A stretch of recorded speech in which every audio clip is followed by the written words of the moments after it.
সম্মানিত সুধী, কবি এবং আবৃত্তি শিল্পী আমজাদ শ্রাবণের লেখা শ্রাবণ বিরহী মেঘমালা বই থেকে আজকে আপনাদের একটি কবিতা শোনাবো। কবিতার নাম যৌবন পুরাতে। দেখো, দেখো মেয়ে, খুব ভালো করে দেখো। কি ভাবছো? গোলাপ? না, গোলাপ নয়, হৃদয় ছেঁড়া রক্তের স্তূপ। চোখের কোটরে তাকিয়ে দেখছো কি? ওটা চোখ নয়, পাহাড়, বেদনায় পুড়ে যাওয়া অনির্দিষ্ট কালের সুরমা।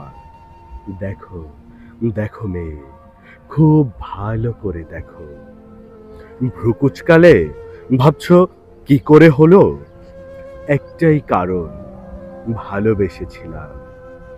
ভালোবেসে এই হৃদয়টা দিয়েছিলাম বলে বিনিময়ে প্রেম পাইনি, পেয়েছি অবহেলা। অতপর অতপর জীবন সায়ান্নে দেখি কালো মেঘ জমেছে শ্রাবণের চোখে। দমকা এক হাওয়া এসে প্লাবনে ভাসালো বুক। ঝড়ের আর্তনাদে ধসে গেল স্বপ্নের আঙিনা। দেখো, দেখো মেয়ে, খুব ভালো করে দেখো। মেয়ে, কি অদ্ভুত তুমি, তোমরা। দুঃখ দেবার সময় কোনো দাড়িকমা মানো না। আমার স্বপ্নের বসত ভিটায় অবলীলায় চালিয়ে গেছে সে বোল্ডোজার। মেয়ে, কি অদ্ভুত তুমি, তোমরা।